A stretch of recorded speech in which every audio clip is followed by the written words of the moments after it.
Welcome friends to another r/entitled parents video. Today we've got a crazy story dealing with a racist entitled mother. But first, a story from Demon Slide 11. Entitled mother tries taking my bowling ball. So I, 20-year-old male, really like bowling. It's a fun hobby/sport and a great way to meet fun new people.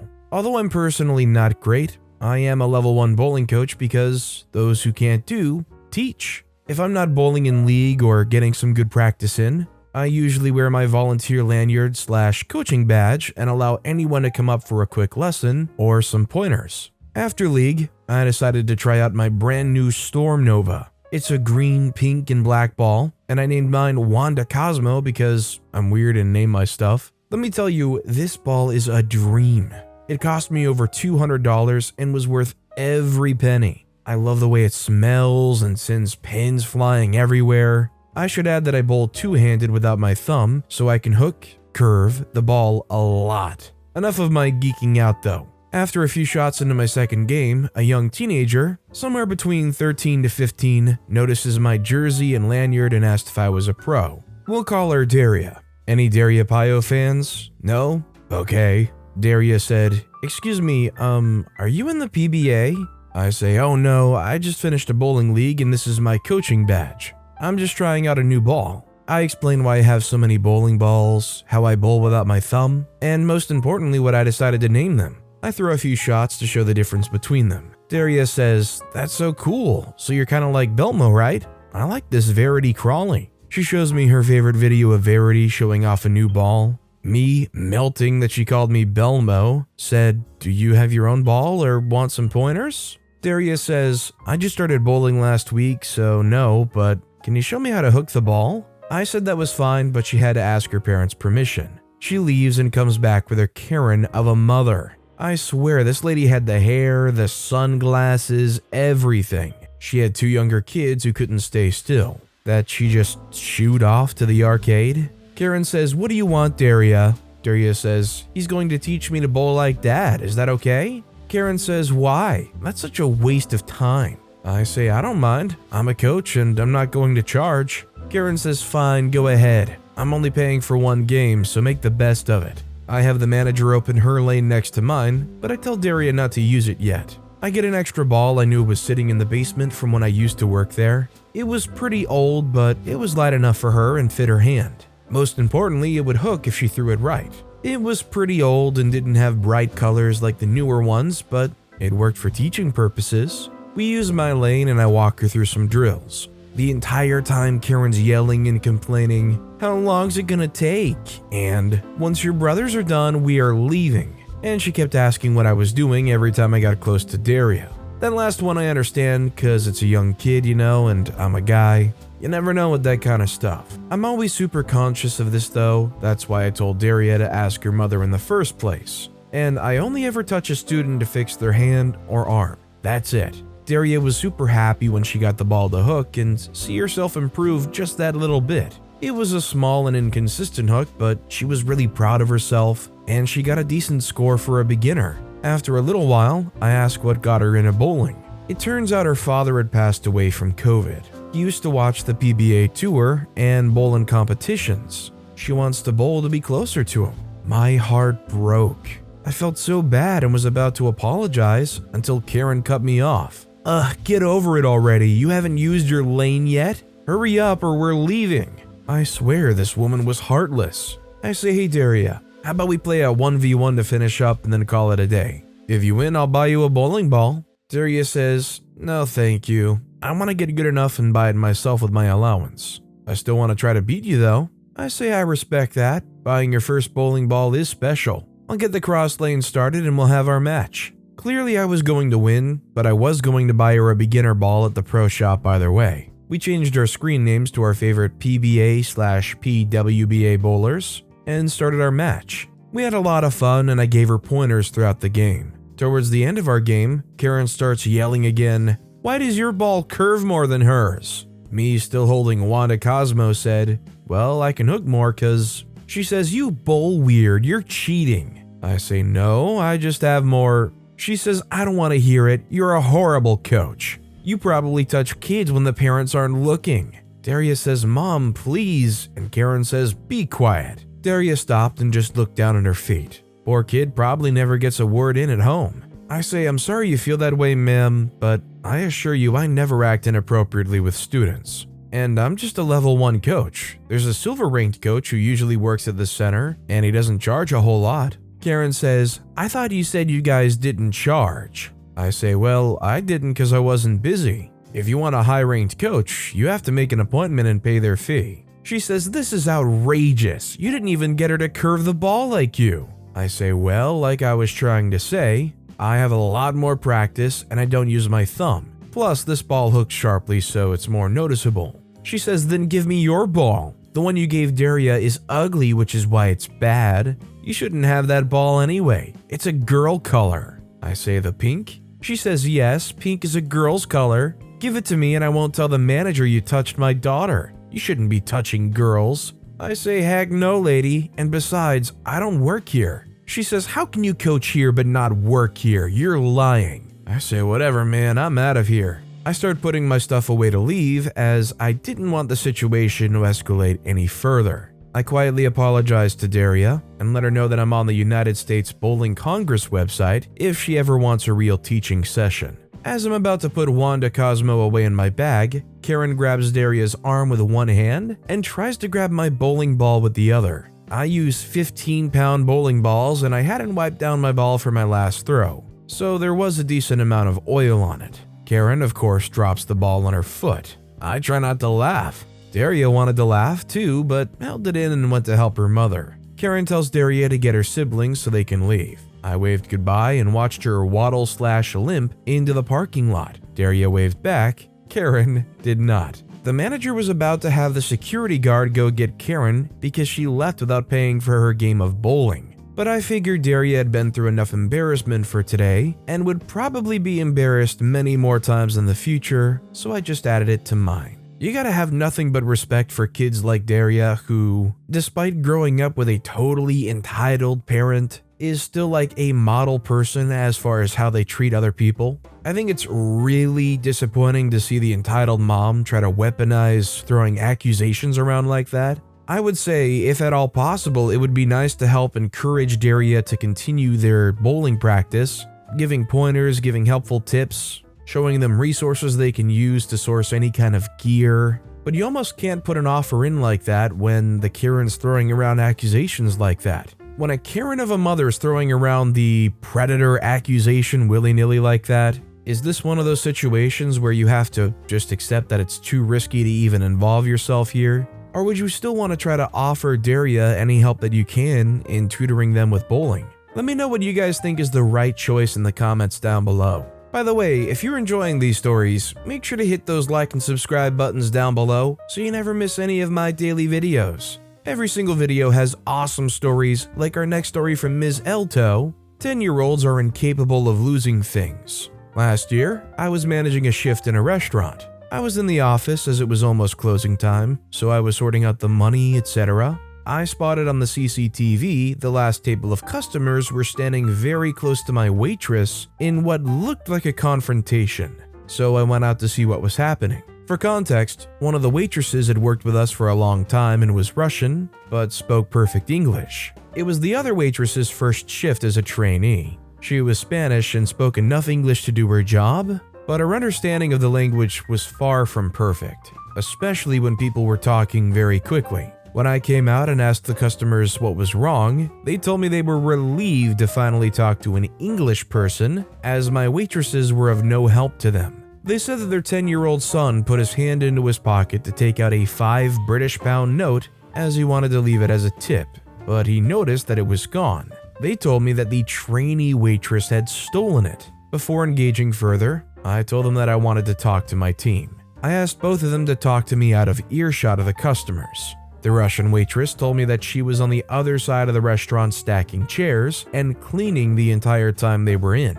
and the only interaction she had with them was to help our trainee place the order with the kitchen. The trainee said she had no idea what was going on, and both the waitresses asked me to search them in front of the customers to prove they didn't have the money. We were mostly cashless at the time. I fulfilled their request, and although it was incredibly awkward doing so on the restaurant floor, the customers were watching and I wanted to clear my team's name. So I put my hands into all their pockets and turned their aprons inside out. Nothing was in there apart from a few receipts. I went back to the customers and informed them that I'd searched both waitresses and both denied taking the money. Their son had probably dropped it somewhere and not realized. They then informed me that they'd seen our trainee waitress, who was standing next to me at the time, bend down and pick it up off the floor. I again told them that I'd searched her, as it was her first day on the job, and she was new to this country, so it would be of zero benefit to her to risk her job for the sake of £5. They told me they would be reporting us, so I said they were welcome to contact the police, but I wouldn't be taking it further. They would not let it go. I went back into the office and took the trainee with me. I went back through the CCTV footage and saw that the only time she bent down was to pick up a very obvious napkin, about 4 times the size of a $5. I filmed it on my phone to show the customers, and I was getting quite annoyed at this point as I knew my team wouldn't do this. I came out again, showed the video, but they were not happy. They asked to go into the office to review the footage themselves, which I refused to allow due to the security risk.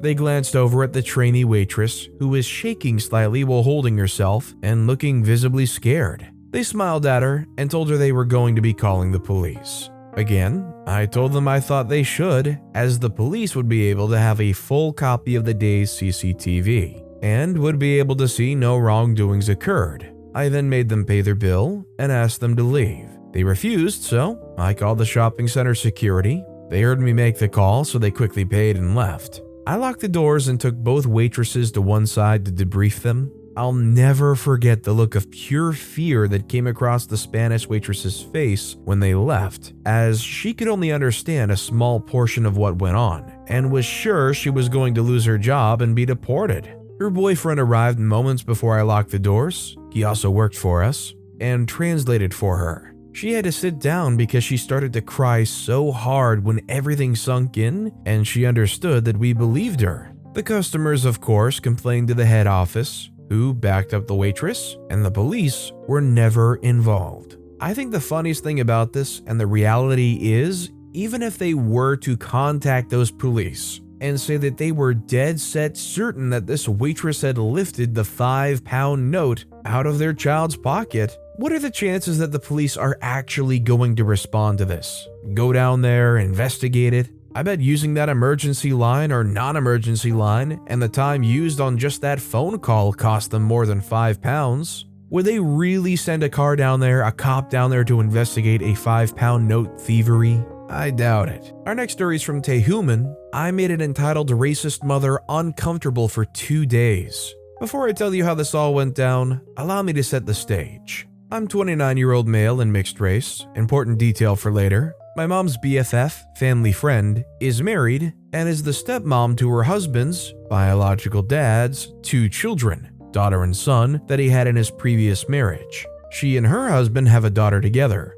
The stepson just graduated high school and is about to enter the military. It was unfortunate, however, that entitled racist mother had to show up with stepson's older sister who came over with her infant son. Now let me tell you about entitled racist mother. She's anti-vaccine, anti-mask, a conspiracy theorist, and is incredibly racist. She's also a narcissist who owes tons of money in child support, fakes having ailments such as diverticulitis to get attention. She'll fake injuries and say she was once paralyzed from the chest down. Refused to talk to stepson for 2 years up to that point. You get the idea? Did I mention she was racist? I should also note that I needed to be an older brother figure to stepson, especially when he was 13 to 16. He needed to shape up big time. With this in mind, family friend had made the decision to invite my mom and I to stepson's graduation. But being the petty jerk I am, I decided to spice things up and make entitled racist mother as uncomfortable as possible for the next 2 days. Day 1, the day before stepson's graduation, it was all about taking photos and celebrating with pizza while congratulating him for getting into the army. Mom and I got there first and met with family friend, biological dad, and stepson, along with their daughter to take pictures. Entitled mother arrived with the oldest daughter and her infant son about 15 minutes later. It was innocent at first until we went to get pizza and cake.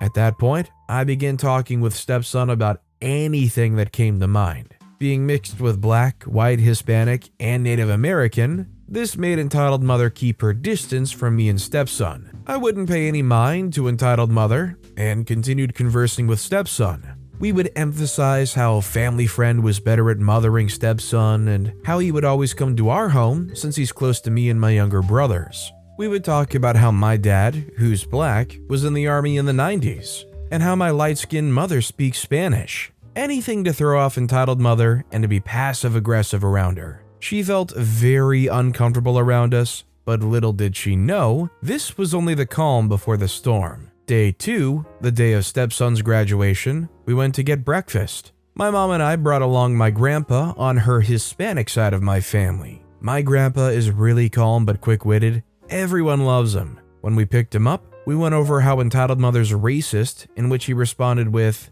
"Had I known, I would have worn my cholo shorts." As for me, I greased my hair, shaved, wore jeans, a black shirt, a plaid flannel, and a pair of Converse shoes for the day, just to give off the image that was pulled right out of West Side Story. We get to the restaurant, family friends there with biological dad, stepson, and their daughter. They had the seats assigned to us. And guess who was not only late but has to sit next to me? Oh, this is gonna be fun. My goal was to simply make her uncomfortable without even speaking to her. And you could tell she didn't want to be next to me due to my skin complexion not being white enough to her liking. Stepson sat across from me, and we talked about my recent 6-month excursion across the West Midlands of England. I emphasized how I took pictures of mosques and how I met so many nice people who originally came from Pakistan, how on my way home I was stuck in Zurich and befriended someone from Hong Kong, and told him about my time in Spain. At that point, stepson told me he always wanted to learn Spanish,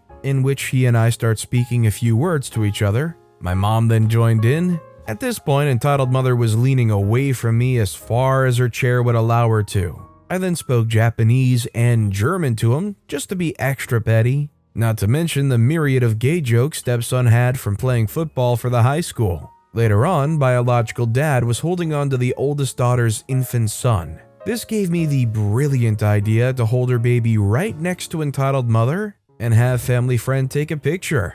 I then handed the baby over to oldest daughter and texted family friend saying, "The last thing entitled mother would want is a mixed-race person holding her grandson." When we talked about his graduation ceremony, I decided to have additional fun at entitled mother's expense. I decided to say the following: "I'll make sure to mute my Grindr notifications." Family friend playing along said, "How many guys keep messaging you? You must have had a lot of dates." I say it's 2022. Nowadays, everyone swings like a playground. This made entitled mother visibly tremble with her eyes closed and hands gripping the chair. Granted, I am straight, or at least I think I am. I don't know, not important. But her reaction made it absolutely worth it. Later on, the graduation commenced. We didn't see entitled mother until after the ceremony ended. At that point, we'd taken pictures with the stepson.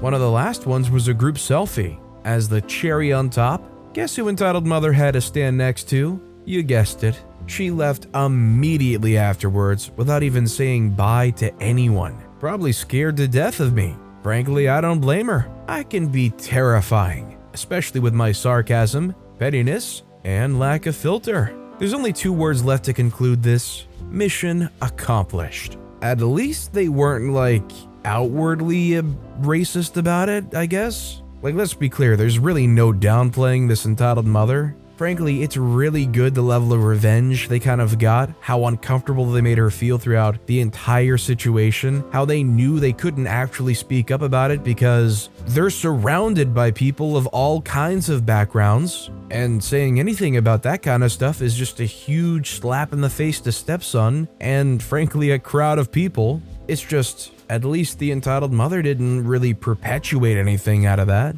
We all know she was certainly uncomfortable though. And our final story of the day is by Twisted Wish. Parent gives away their child's PlayStation without asking them. The entitled parent in this story is my mother. I am unfortunately the victim. This happened about a decade and a half ago, and there's some backstory to be filled in. Please be patient with me. When I was about 8, my older sister got a Nintendo 64 for her birthday. She was told that my younger sister and I could play on it sometimes to make things fair, but we weren't allowed to play all the games, and we didn't have a memory card or anything like that. My older sister got very good at finishing Yoshi's story in a few hours. Since I played on it a lot, my parents decided to get me my own game system a few years later, a PlayStation 2. The games that they got for me to begin with weren't anything to write home about, other than I discovered Avril Lavigne songs in the karaoke game. In that same year, and the year after, I got my first serious games outside the ones I played on my older sister's console. The Legend of Spyro, the second and third one of the trilogy. A friend taught me what memory cards were, and my whole world surrounding gaming changed forever. Now, the thing with gifts is that I believe, and I'm certain most other people believe, that once you give another person a gift, that you relinquish ownership of that item. It's not yours anymore. My mother doesn't think this way. I know this because a couple years ago, I wanted to try and buy a gaming chair for my office job, since I was experiencing chronic back pain at age 22, and I asked her if she would be willing to pay for half of the chair for my birthday that year, and she agreed. While we were shopping, I said that if the chair doesn't work, then I could sell it and make sure this wasn't a waste of time. She gasped and uttered something like, "How rude."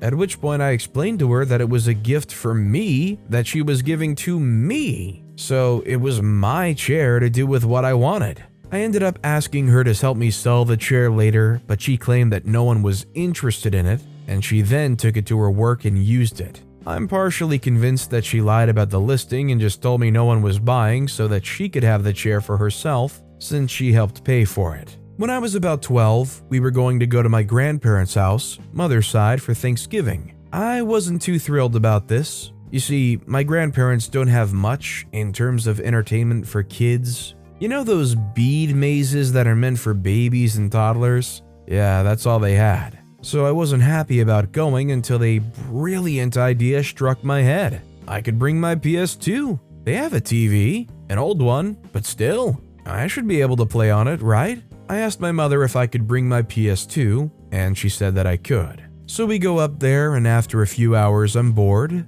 Then I remembered my PS2. I happily bounded upstairs to where I'd placed my bag to go and get it, when I saw my mother placing my PS2 into a gift box and was preparing to wrap it. Before moving forward, I feel like it's important to give context into what sort of relationship me and my sisters had with our parents, especially our mother. My parents got married young and quickly. They both came from Mormon households that encouraged this line of thinking. They then quickly had a kid, older sister, and then 3 years later another kid, me, Demi Boy. At this point, their relationship was a little strained, but they thought it could still work.